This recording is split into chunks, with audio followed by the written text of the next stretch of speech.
Tonight, you're about to cross the threshold into the shadows of the ordinary, where voices from the past still whisper and every creaking door hides a secret. This is the CBS Radio Mystery Theater, where suspense never sleeps, the unexpected waits in the dark, and mystery is only ever a heartbeat away.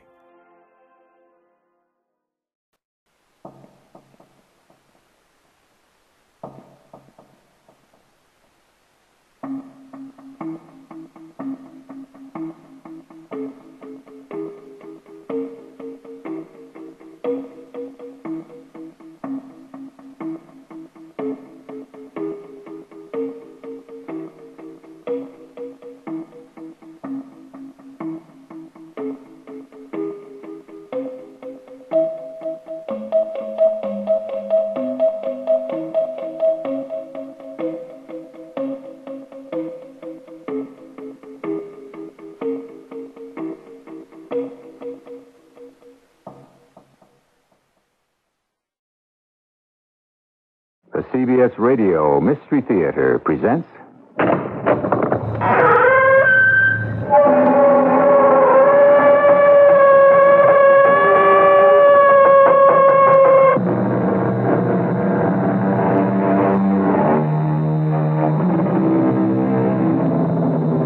Come in. Welcome. I'm E.G. Marshall. Let me tell you about John Brown. Tall, slender, prematurely gray. He's been a shepherd, a tanner, a farmer, a surveyor. He was undoubtedly the man who lit the fuse which started the war of brother against brother in America. A man who hated bloodshed, yet took up arms against his own country to free all slaves. How and why John Brown believed himself the chosen one is the mystery of a soul we will explore today. Something's hanging from that tree. It's a Negro. Great Lord in heaven. Father, do you know who it is? It's Talbot. He worked at Huffmaster's across the road. He hanged himself. You sure he wasn't strung up? I'm sure. He came to see me this morning. He said his wife had been sold to a man in New Orleans. I said to him, "Will you join our company?" And Talbot said, "No, I don't have anything to live for now."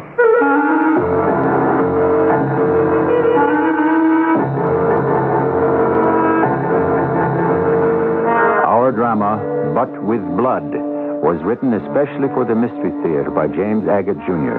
and stars Fred Gwynne. I shall return shortly with Act One.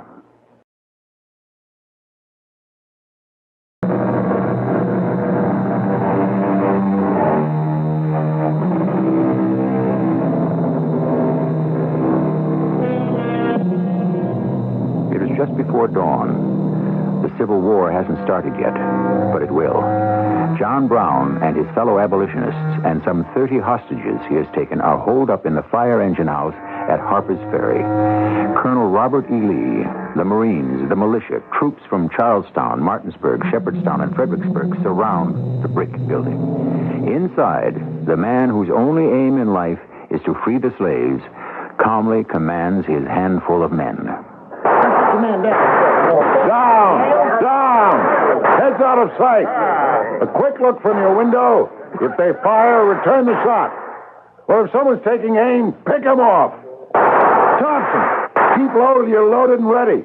Yes, Miss Brown. Father, we can't hold them off. There's no hope. Let's give the white flag one more try. We tried it, Oliver. Nothing doing. Every man we sent out to surrender has been shot. A white flag means nothing to them. We're right, you see, and they're wrong. It's easier to shoot down than to listen and try to understand. It's always been that way. Thompson! Oh, Thompson over here. Thompson! Clean through the eyes. Dear Lord, comfort this man's soul and take care of him. Father, why are we going on with this? It's only a question of time before they rush us. That'll be the end. I'll tell you why, Oliver. Because we are independent and equal, and we have declared it. Please, Mr. Brown, sir, I want to surrender. Don't you understand it's better to die for a reason than live for none? I don't want to die. Now, where's that written? Who wrote that? God? We wrote it when we declared our independence. Father, you told the others to get down. Now, don't you stand up there like that. All men are created equal. They are endowed by their Creator with certain unalienable rights. Father, get down. Among them are life, liberty, and the pursuit of happiness. That whenever any government becomes destructive of these ends, Father, will you... it is the right of the people to alter and abolish it. That's what we're doing by trying to abolish slavery. Now take courage, all of you. God is on our side. Father! Father! Where is he? In your chest? Let me. The pain will pass. Oh, Lord in heaven, who would have thought I should die so far from home? Father? Father, can you hear me? He's breathing very slowly. There, I've got his shirt open. Oh, he's been shot in the chest. Dear Lord, I obeyed all your commandments. It is too soon. Too much is left undone. I cannot come to you yet. The young who are being taught slavery of the Negro is a fact of life. They are being led into hell. That school in Connecticut. When was I there? Oh, Lord God, 100 years ago. We are fortunate to have as our guest speaker Mr. John Brown, the gentleman beside me. I'll begin by asking all of you some questions. How many of you have read Uncle Tom's Cabin? Show of hands. No one. Well, read it. It tells a true story that you should be told of the atrocious and sacrilegious system of breeding human beings for sale and trading them like cattle in the market. If you were born in Africa yesterday, you might command a good price in New Orleans tomorrow. We would, sir? 80,000 human beings raised every year and sold to the highest bidder. It's an evil, a great curse. A great curse.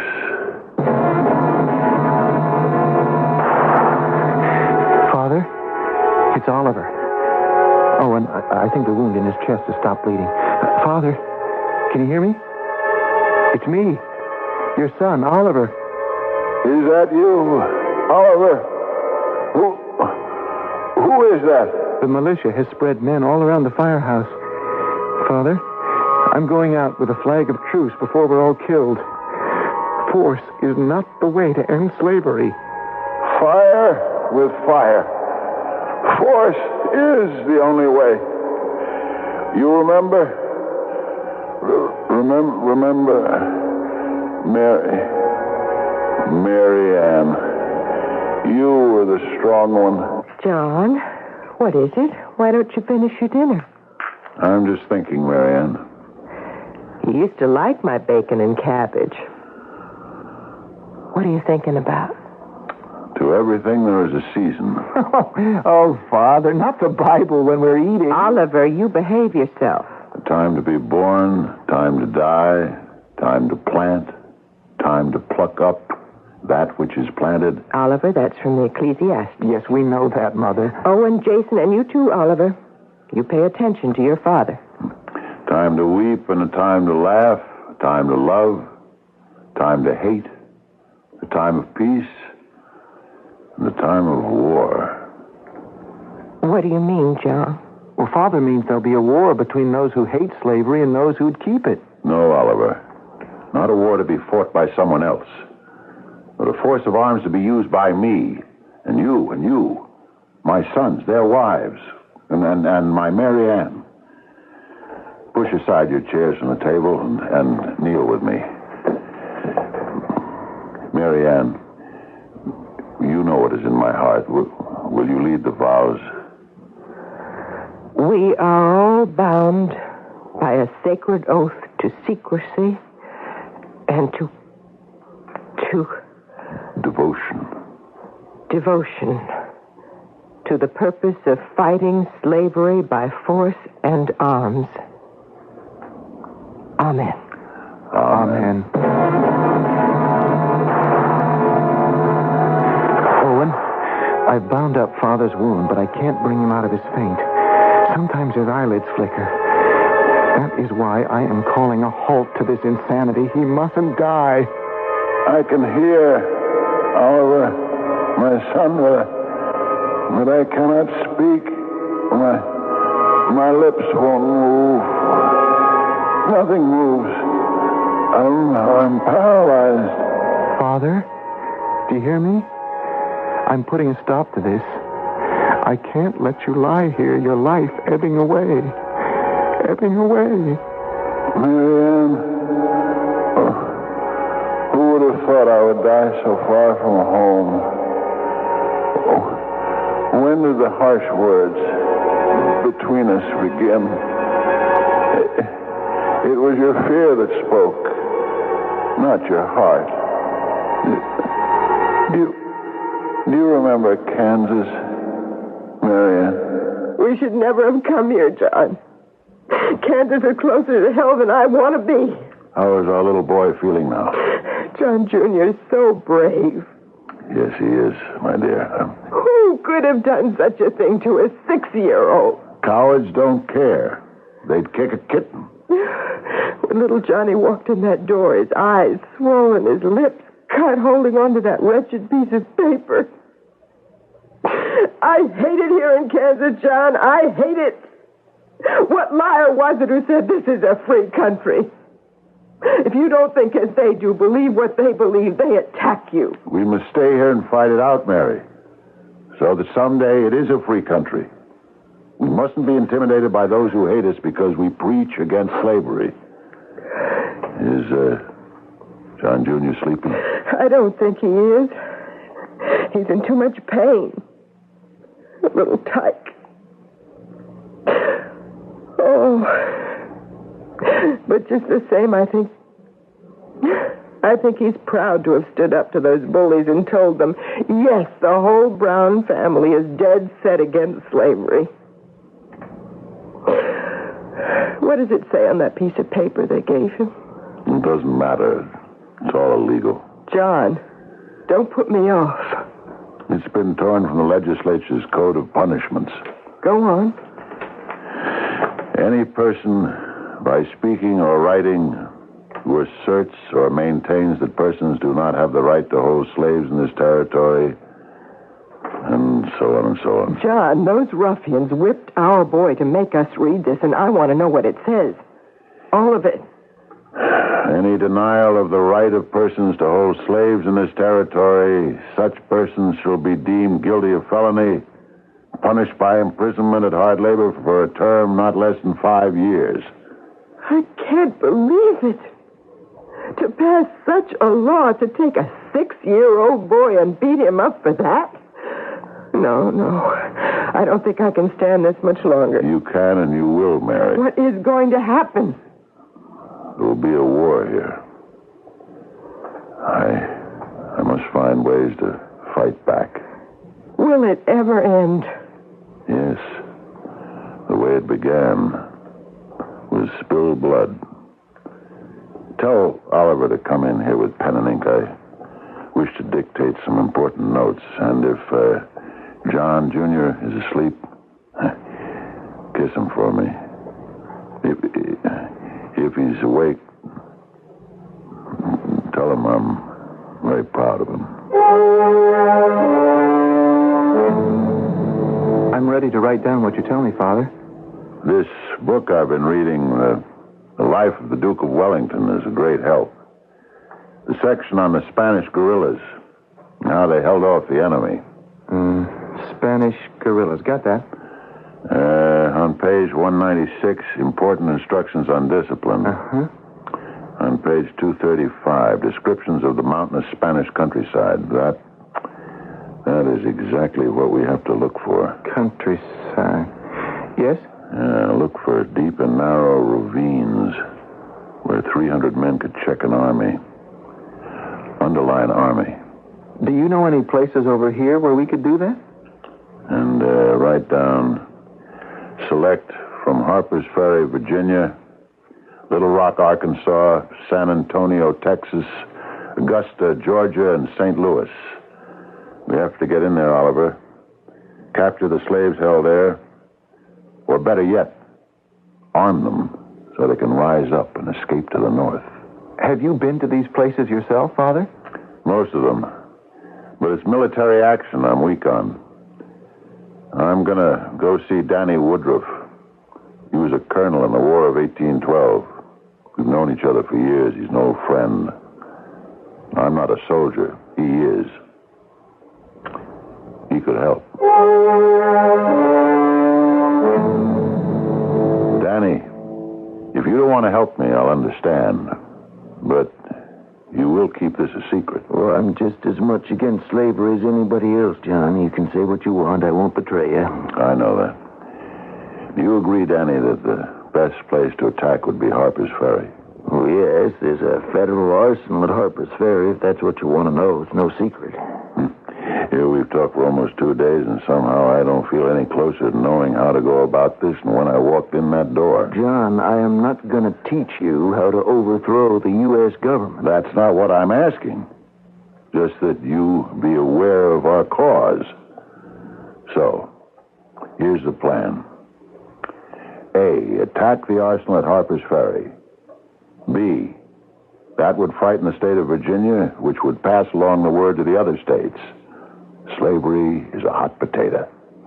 Look what happened to us. And lastly, C, inside that arsenal must be a store of rifles and hundreds of rounds of ammunition. John, you're not going to arm the slaves. Oh, yes, I am. Don't you see, Danny, once it's in Virginia's backyard, it'll bring the whole South to a boil. They've been threatening secession for months. If I can hold the Virginia militia at bay at Harper's Ferry, the South won't accept that insult. They'll renounce the Union. They'll secede. Well, I wish you luck, but I can't wish you more than that. Where are you going from here? To find money to purchase the arms, to capture the arsenal, to free the slaves. Money. The root of all evil. You don't remember your Bible. Money is not the root of all evil. It's the love of money. I love freedom more.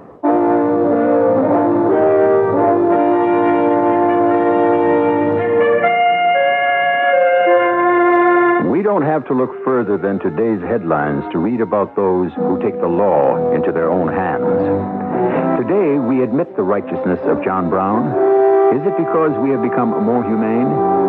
Now the only trick remaining is for humanity and the law to go hand in hand so that the law becomes not the people's enemy, but its best friend. I shall return shortly with Act 2.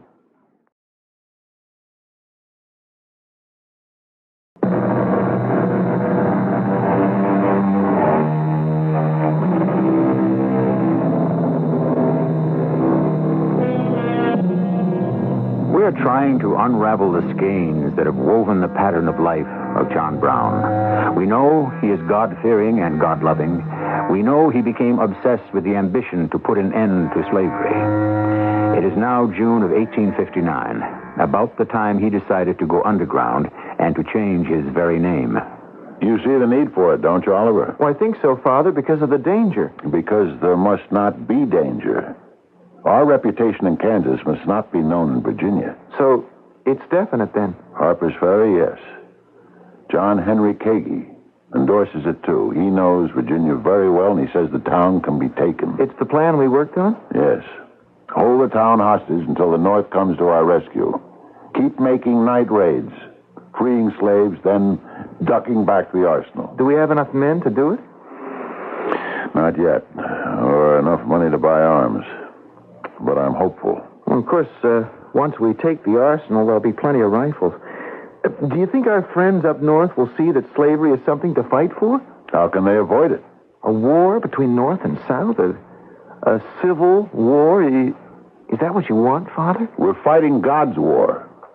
And we're the advanced scouts. And the front-line troops. I hope your plans work out. I tell you, Oliver, first night I give the signal, 200 slaves will rise up. Maybe as many as 500. I'll arm half of them, and we'll make a run for the arsenal. Whatever guns and ammunition we can't carry off, we'll destroy the rest so they can't be used against us. But you said we'd use the arsenal as a headquarters. Now you say we'll carry the arms away. We'll have to act according to the situation. Father, have you honestly thought this through? Harper's Ferry is a federal munitions factory and storehouse. They'll be sending troops down from Washington. Let them. If we have to, we'll move back to the Alleghenies and hold out there. Don't you see? We're carrying the torch. The whole North is going to see the light. Make sure the pro-slavery states are overthrown. All right, if you say so. Well, what's first? First off, find a place to live not too far from Harper's Ferry. Large enough for our little provisional army. Across the river from Virginia and Maryland, that's where we'll look. You, Owen, and I. I'm ready. I'm sure Owen is, too. We'll find some hotel down there as a base while we're looking. Now, you said something about changing our names?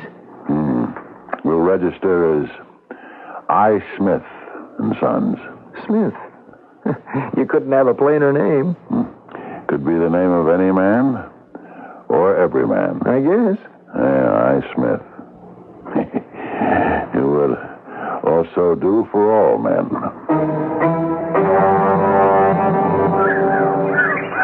Gentlemen, allow me to introduce myself. John C. Unseld. I noticed the three of you walking through the fields here, and I said to myself, I haven't seen these men before in these parts. They must be strangers in Maryland. Perhaps I can help them. My name is Smith, Mr. Unseld. My two sons, Oliver and Owen. I see you're carrying surveying instruments. You prospecting for gold or silver? Neither, Mr. Unseld. We're out looking for land. We want to buy land. Well, Dr. Kennedy passed away, and his family is looking to sell. About 4 miles from here. Would they consider renting? We might. Best way to get to know a place, I always say. Uh-huh. Should we have a look, boys? I'd like that, Father. Be glad to take you there.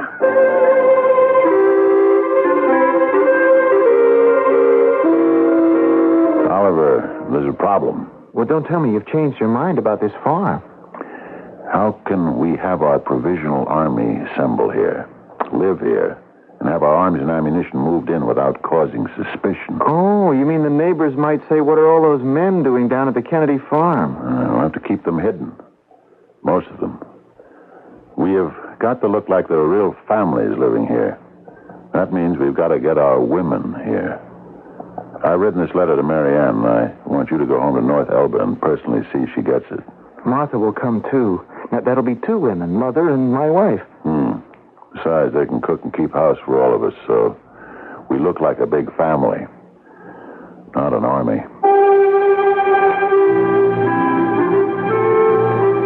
Dear wife, can you and Martha come and make me a visit? I think you will find the Kennedy farm most comfortable.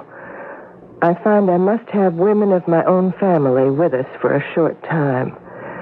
You need not bring anything but your plain clothes and a few sheets and pillowcases. Have your bags plainly marked, I. Smith. I want you to come right off. Do not say anything about coming here to your neighbors. Oliver can explain to you the reasons why. Your affectionate husband, I. Smith. It is dangerous, Mother, that's why. You don't have to say any more, Oliver. I haven't lived with a Damocles sword hanging over our heads since I married your father without knowing danger. His provisional army, when are they coming down? When Father gives the word, soon, I expect. They go direct to Chambersburg, and then John Henry Kagi takes them at night in a hay wagon to the Kennedy farm. The same method to get us our supplies, and no one's the wiser. Is that how Martha and I are going to travel? No. You both can take the train to Harper's Ferry quite openly. After all, you're just Mrs. I. Smith, settling down on a farm with your husband, Mr. Smith. Just like Martha will be settling down with me, your husband. And I want to go see her now and tell her the good news. We'll all be together. You know, when I'm with your father, I'm not at all uneasy. You worry less when you know what you're worrying about.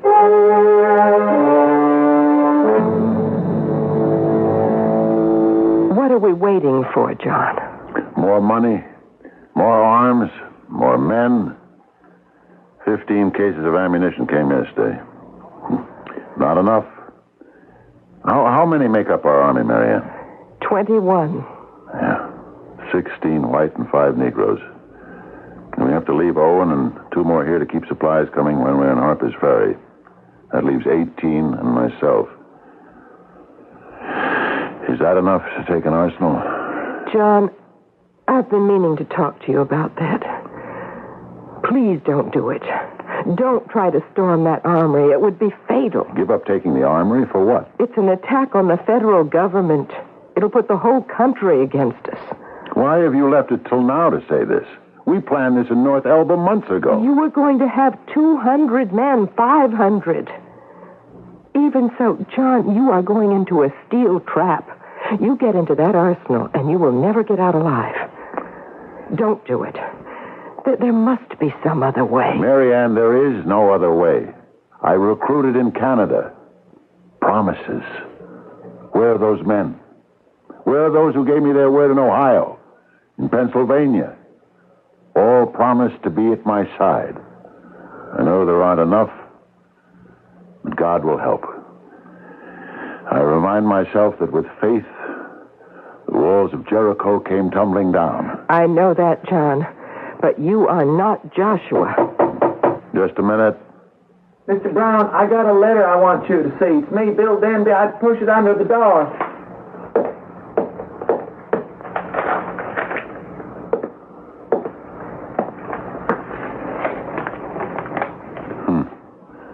Denby's wife. I know what it says. Makes my resolve even greater. Because Bill is a Negro? Because he's one of 5 Negroes, all of whom had escaped slavery, and still they came back here with me to fight it. I'd like to read his wife's letter. Here.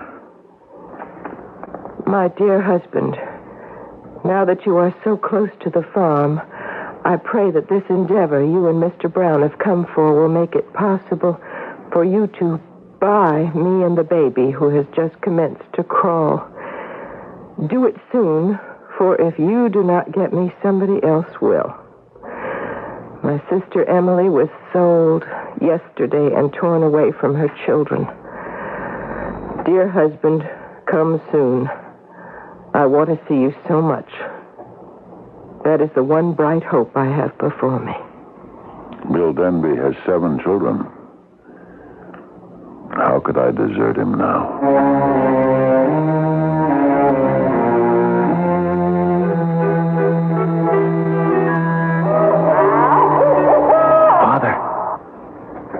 Father, wake up.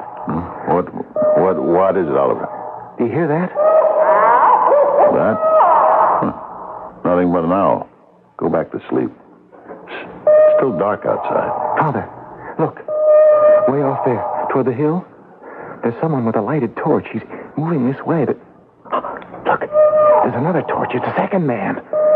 You're right. Yeah. We better go outside and stand by the door. We can't let anyone come in. Father, taking our place by the door isn't enough. We have to take our rifles. Something's up. The torches are moving further away. Yeah, but they'll be back. If not tonight, then some other night. Why don't we start tomorrow? Do it. Well, why wait any longer? Yeah, take Harper's Ferry. We haven't as much as $5 left. The men will have to go out and work somewhere if we haven't got the money to feed them. Besides, cooped up here week in, week out, always hiding, it's destroying them. There's something over there in the orchard. By that big tree. There. You see it? Something's hanging from that tree. It's a Negro. Great Lord in heaven. Father. It's Talbot. He worked at Huffmaster's across the road. He's hanged himself. You sure he wasn't strung up? Oh, I'm sure. He came to see me this morning. He said his wife had been sold to a man in New Orleans. I said to him, "Will you join us?"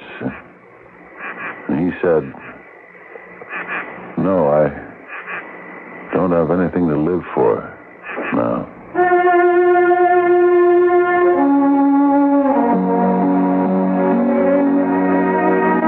The following night, Captain John Brown and 18 men started on a journey from which none would return.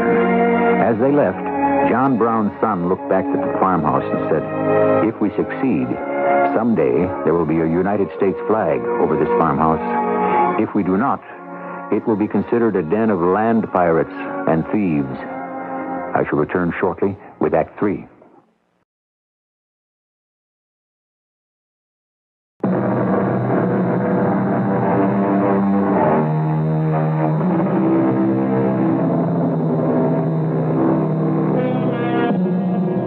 The Provisional Army, as Captain John Brown calls his company, takes hostages in Harper's Ferry, which is no more difficult than if someone with a gun walks into your house. Then the little army forces their entry into the arsenal with a threat and a crowbar.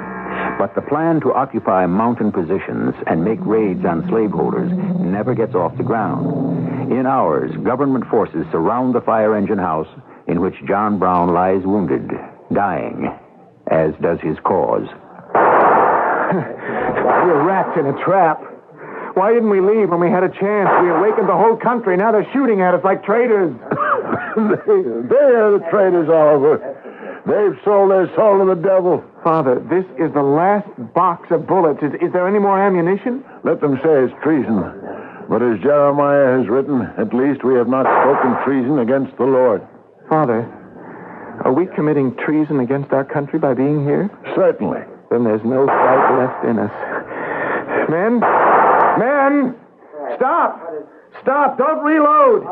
We thought we came to liberate the slaves, not to commit treason. Oliver, we have to give up. Too many deaths. Too many. How could you do this, Father? We never had a chance to win. What good is going to come out of this? After we're long gone, it must. Someday, good must come. Your bleeding has stopped. Now, don't move till we get a stretcher. You're going out there? I have to. Look around you. Innocent men are dying because of me. I recruited some of these men. Oh, Father, how could you wage a war with one hand tied behind your back? You think I should have let you kill at random when we took the town? Would have delayed the alarm being given. Now Robert E. Lee is out there and soldiers coming from everywhere. They don't care who they kill. 2 of our men have gone out with white flags, and I've had to watch them being shot down. Look out there. Look out there. They've got a long ladder. 12 men. They're going to use it as a battering ram to break down the doors. Father, everything is lost. For the Lord's sake, let's save ourselves. Give me a white shirt, somebody. Something white, a large handkerchief, anything. I'll get out there before they break down the doors. Stop! Stop! We surrender. Look, I have a white shirt. Oliver!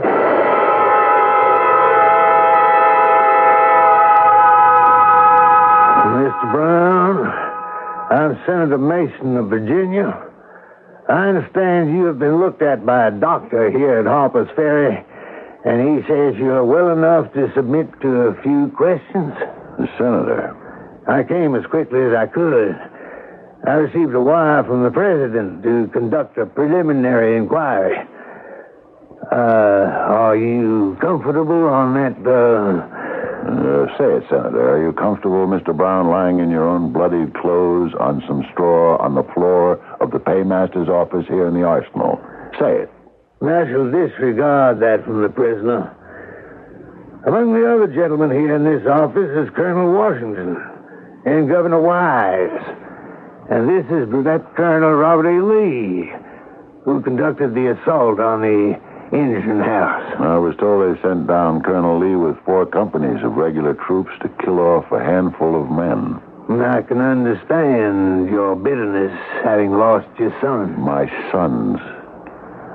4 sons who died between here and Kansas. Oh. Can you tell us who furnished money for your expedition? I furnished most of it myself. I cannot implicate others. It is my own folly that I have been taken. You'd have us believe that this was all your idea? That no one sent you to Harper's Ferry? It was my own prompting and that of my maker. Or that of the devils, whichever you please to ascribe it to.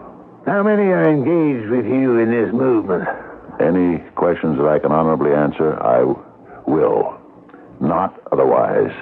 I value my word, sir. What was your object in coming? We came to free the slaves. Only that. Mr. Brown, how do you justify your acts? I think, my friend, you are the guilty one. Guilty of a great wrong against God and humanity. I say it without wishing to be offensive. I feel it is right for anyone to interfere with you so far as to free those you willfully and wickedly hold in bondage. I do not say this insultingly, Senator. I understand that. I think I did right, and that others will do right to interfere with you at any time and all times. This military organization of yours, you were the commander-in-chief? I was so chosen. Do you consider this a religious movement? It is, in my opinion, the greatest service a man can render to God. Who are your advisors in this movement? I cannot answer that. I am not alone in my deep feelings for those oppressed by the slave system. No, I don't suppose you are. Their cry of distress is the only thing that prompted me to come here. Why did you do it secretly? Because I thought that necessary to success. No other reason. Is there anything further that you wish to say? All of you people of the South had better prepare yourselves. The sooner you are prepared, the better. Oh, you can dispose of me very easily. I'm nearly disposed of now. But as for the Negro question, the end of that is not yet. Suppose you had every Negro in the United States, Mr. Brown. What would you do with them? Set them free. I think you are fanatical, sir. And I think you are fanatical, sir. Whom the gods would destroy, they first make mad. And you are mad. Mr. Brown, the silver of your hair is reddened by the blood of crime. Were I you, I should think about eternity. Help me to my feet, someone. I wish to address the senator from Virginia, standing up to him. Senator, I would say I have no more than 15 or 20 years head start on your journey to that eternity of which you so kindly warn me.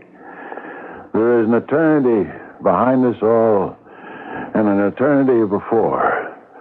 And the little speck in the center, however long, is but comparatively a minute. The difference between your tenure of life on Earth and mine is trifling. And I tell you to be prepared. I am prepared.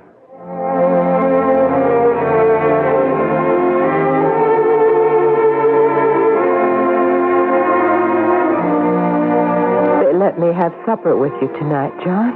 My dearest Marianne, they have been as kind as their consciences would permit. I'll sit on this chair, and you sit on your cot, John. Have you been sleeping well? In the past 30 days since the verdict, I have slept perhaps 30 hours. Oh, John. I've thought a great deal about you, Marianne. And the children? I was outside the prison every day. I begged to see you. I thought they would never let me. People are capable of great tortures, are they not? What difference would it have made by tomorrow had they let you visit me? We must not talk about tomorrow. Have I failed, Marianne? Oh, no. You've won. No one will ever forget. I wrote my will today. I left all the boys and Ruth something, and a Bible to each of our daughters-in-law. I want you to make sure they get as good a copy as can be bought in New York or Boston, and pay as much as $5 for each Bible. I'll see they get their Bibles, John. And for the grandchildren, too. You can pay a little less for theirs. $3, I would think, would be enough. Do we have to talk about your will now? What time do they bring your supper? I lose track of the time. When the sun passes the bars in the window, it's about 5 o'clock. It gets dark so early in December. Marianne. Yes? I was thinking today about the parlor of our house in North Elba. How you put up with it for so long. Oh, I'm not sorry. I was proud, really, that we didn't have a stick of furniture in it. You know, people would come to the house when you were away, and they'd look around at there not being a chair to sit on. And I'd say, the money my husband and I would have used to furnish our parlor, we gave it all to fugitive slaves. I've done as much as I could. John, don't let our last hours together make me remember you with pity. Am I pitying myself? It's not for you to say how much or how little you've accomplished. A greater judge will pass sentence, and he will say, John Brown, you belong with the angels. My dear wife, you always exaggerated my better qualities. I saw only those, John. How are the youngsters? I send you the love of Ruth and of little Sarah. And I return it. Little Sarah said that all the children and the grandchildren, they all knew long ago that you were going to Harper's Ferry and what you intended to do there. Supper for us both. Bring it in, jailer. This is my wife, Marianne. Oh, how do? Set the tray down on the table, will you please? I can't remember when my husband and I were able to be together and enjoy a nice, quiet supper. There was always something to do. Now, there is nothing to be done, and we can sit here and eat and talk and remember the old times.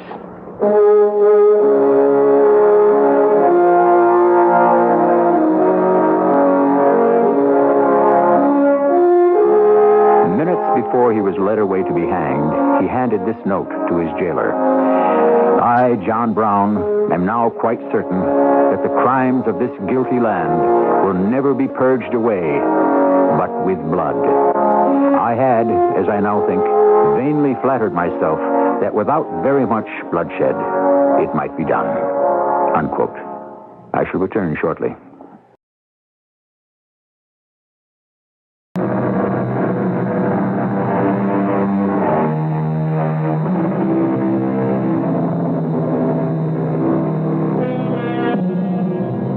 On the following July the 4th, the great Henry David Thoreau stood at a house in North Elba and spoke of the last 6 months of John Brown's life. It was meteor-like, said Thoreau, flashing through the darkness in which we live. I know of nothing so miraculous in our history. I meet him at every turn. He is more alive today than he ever was. He has earned immortality. He is no longer working in secret. He works in public and in the clearest light that shines on this land. Our cast included Fred Gwynne, Terry Keane, Russell Horton, and Robert Dryden. The entire production was under the direction of Hyman Brown. This is E.G. Marshall inviting you to return to our Mystery Theater for another adventure in the macabre. Until next time, pleasant dreams.